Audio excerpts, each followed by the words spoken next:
Hey folks, in this video we're going to talk about APA style for the introduction of your papers. And the introduction is, of course, going to be the first part of the paper after you've done the title page and oftentimes the abstract.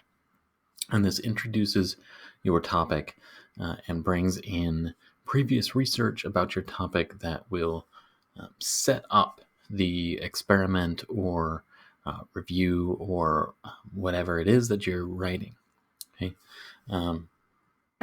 And the introduction of papers typically follow an organization that looks like this. And this is particularly relevant for research papers, either proposals of studies that haven't been done yet or write-ups of studies that have been completed. And they move in this kind of inverted pyramid direction from the general to more specific. Okay? And so you've got the general ideas up top and then the more specific ideas on the bottom. And this is going to get broken down into essentially three sections. The first is going to be what we call the opening, where you introduce the general topic or field of research, and then your research question about that field of research. You then review the previous research on that topic in what's called the literature review. You summarize the previous research and give us a general hypothesis about the relationships between variables and the general questions or hypotheses that are still open to investigation. Then finally, you tell us about your study, including a brief summary of the design and your hypotheses.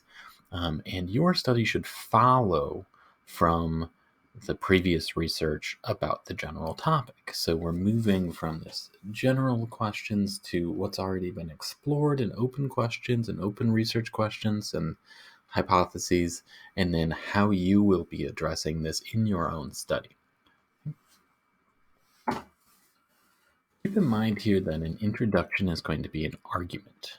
Okay, you are making an argument to the reader about a few things. The first thing that you do is convince the reader that the topic is interesting and important. And that's what you do initially. Okay, and it can be interesting or important for a number of reasons.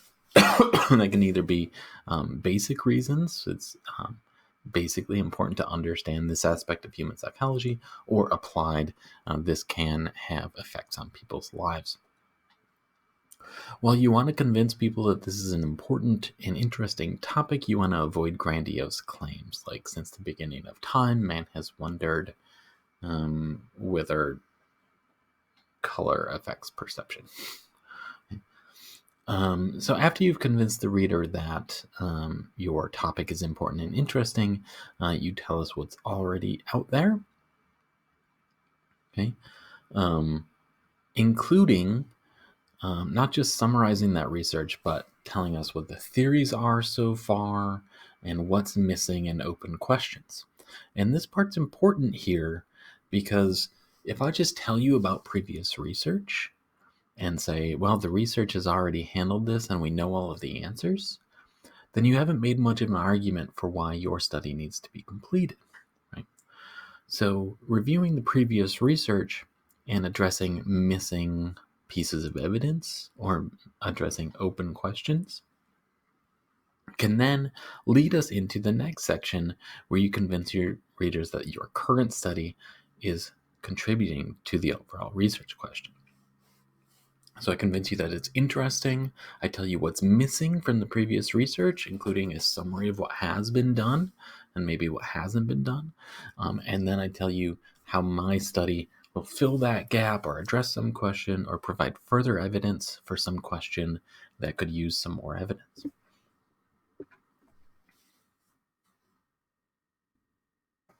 So let's break down these individual sections really quickly here. The first thing you're going to do is the opening.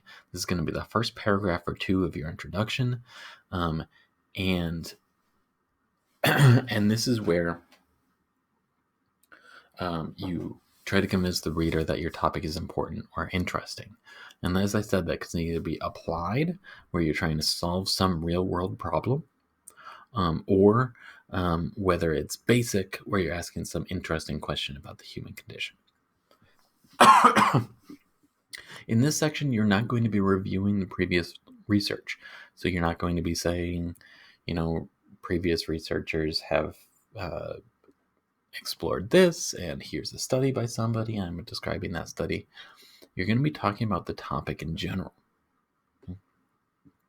Now, keep in mind that when we're talking about interestingness here, we mean people in general or psychologists, and not you personally. Okay, so this isn't going to be a story about why you're interested in the topic or why you came up with the idea in the first place.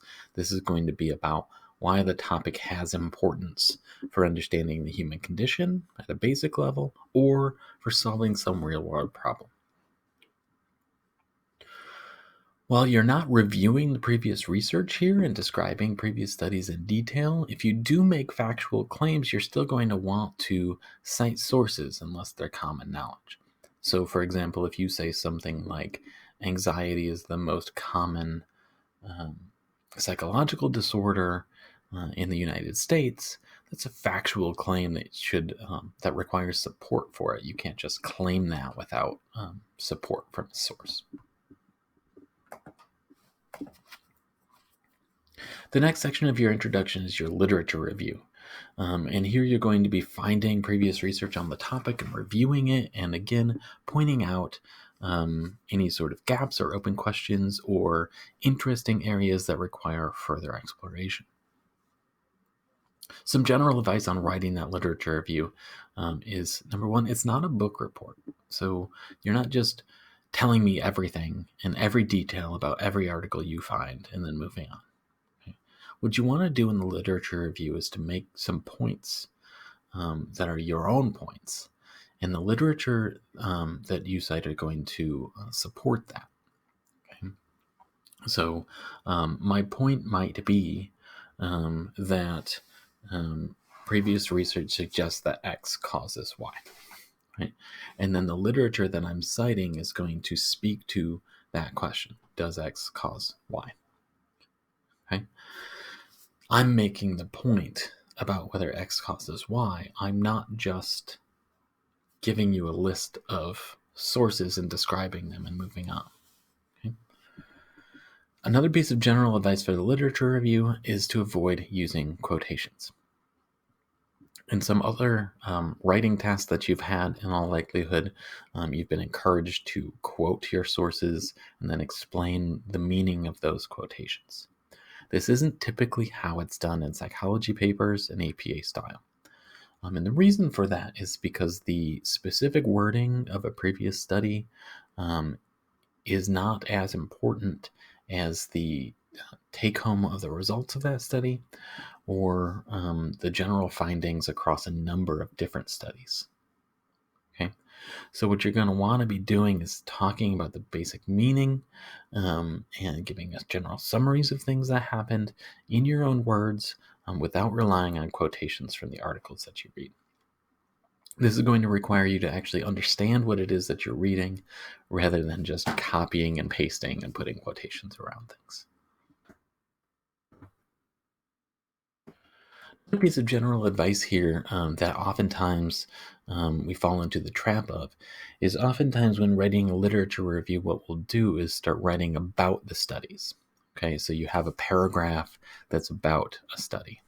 So this is what that looks like here. We start with Adams, Kaki, and Paget conducted a study on the consequences. Their research was a survey of 1,000 men and women. As you see here, everything is centered around just describing this study. Now, I say that this is not a great approach because the reader doesn't know why you're talking about this. So what is the purpose of describing this study? It's not clear. Okay, you just have a paragraph about a study, and the reader doesn't really know what to do with that information. The alternative that I want you to try to do as best as you can is to write about your topic. Include a topic sentence like the victims of sexual harassment experience a range of consequences. Okay? And then use the studies that you found to support your point about the topic. So my point about the topic here is that the victims of sexual harassment experience consequences. Then the sources that I include here provide support for this claim at the beginning. They include these different consequences. And then I go into some detail about, or the authors here go into some detail about one particular study which supports the point. Okay, so now I know why I'm talking about this study, this Adams et al. Study from 1983. So instead of just a paragraph about that study, this is a paragraph about sexual harassment and the effects of sexual harassment, with this one study being an example of those effects. In general, topic sentences are going to be very important for you. You're going to want to include a topic sentence in every paragraph. And you've been told this in writing advice before, and I'm going to reiterate it here. Each paragraph that you write in the introduction should have one clear point. And that point is not, I read a study, let me tell you about it, right? That point should be about your topic. That point should be clear in your paragraph. There should be one of them, one main point of your paragraph. And you should be able to ask yourself, what is the point of this paragraph? And come to one answer. If there's 2 or 3 answers, then that means you might need 2 or 3 paragraphs. You want to communicate that point in the first sentence of your paragraph, and then everything else that follows should be evidence or elaboration on that point, just like I did here. Okay, so we have one point. The victim's sexual harassment experience a range of consequences. Then everything that follows is elaboration on that one point. When you're writing your introduction, oftentimes a subheading can mark different sections. This can help transition between ideas or signal main ideas to the reader. But only do that for substantial sections. You don't have to do that every paragraph, right? You certainly don't want a subsection for each article that you're reviewing, right? But you may have, evidence for some phenomenon and evidence against some phenomenon, and those might be 2 subheadings, and that can help organize things in your introduction. You almost always want a subheading for the section called the current study. And that, as we mentioned earlier, is where you describe the study. Here you provide a brief summary of your design. This comes at the end of your introduction. You don't describe your study at the beginning, because we're not going to have context for why you're doing your study or how it's similar to or different from previous research. Okay? Keep in mind, the current study section is not a complete method section. You are writing a method section separately.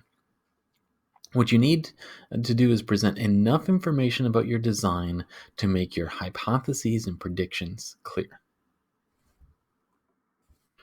Here's an example of a current study section that's on the short side. In this study, we presented several short texts. Half the readers were given the title of each text before reading. The other half were given no title. All readers were then asked to recall as much of the text as they could. We predicted that those given titles would recall more than those given no titles. Okay? So in the end, we're getting to a hypothesis. We predicted that those given titles would recall more than those given no titles. But in order for that hypothesis to make sense, there needed to be a brief description of that study. Okay? So don't give us too much detail. I don't need to know exactly the number of participants at this point. I don't need to know a lot of details about the text. What's the text about? How long is it? All that kind of detail goes in the method section. Okay? That's enough detail to get to my hypotheses or predictions about what is going to happen in the study. And so make sure you're always closing your introduction with a summary or list of your research hypotheses. If it helps, you can number your hypotheses if you have more than one, or if you have competing hypotheses, like either X is going to happen or Y is going to happen, you can label those as different hypotheses or competing hypotheses. That's perfectly appropriate. So here we have an example of a study with 3 hypotheses, and I've just numbered them 1, 2, 3.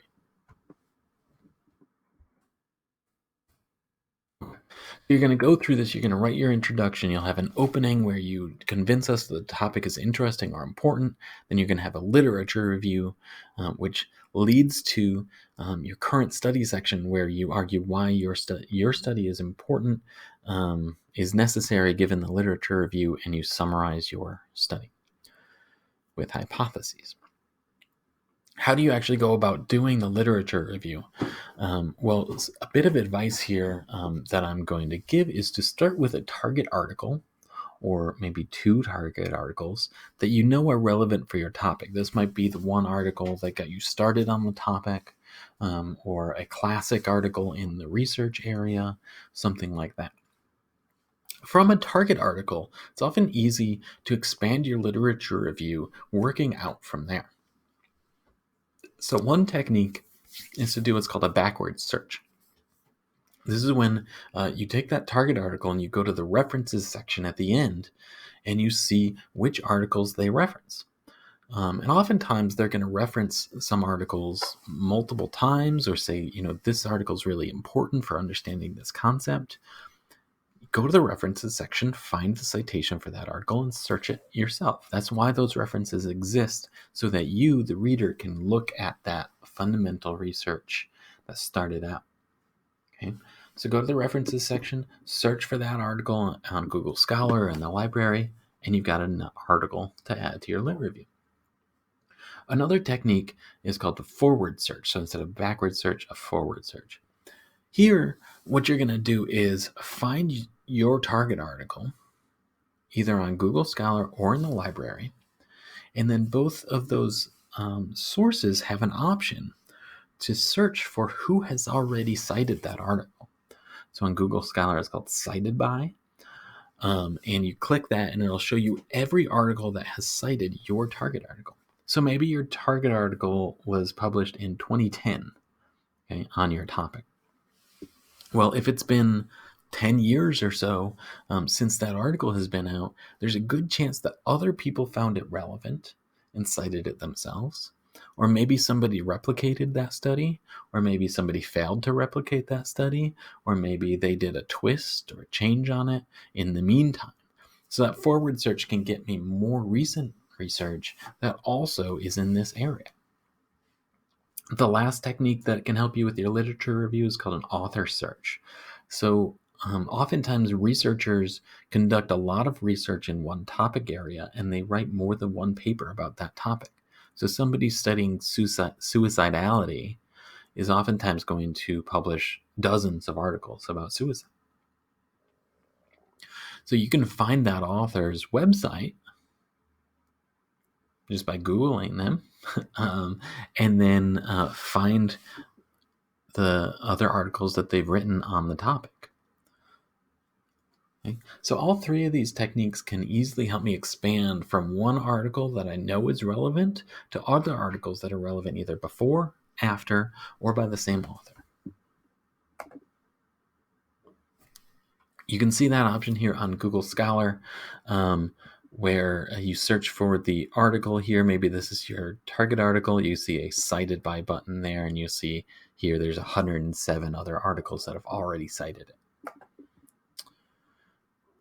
One thing to note in Google Scholar, if you're looking for these articles, that oftentimes there's a PDF link over on the right side here, where authors or other folks have actually put this up online for you already, and you don't need to request it from the library or anything like that.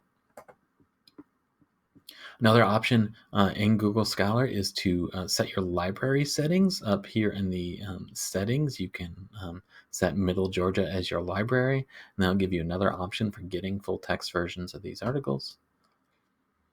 And then the last thing to point out here on Google Scholar is this little quotation button. If you click that, it'll give you the start of an APA-style reference. It's usually not perfect. Usually there are some things missing, like DOIs, but at least it gets you a start. Okay, and that's what we'll cover in the next video, is how to cite these references both internally and at the end in the references section.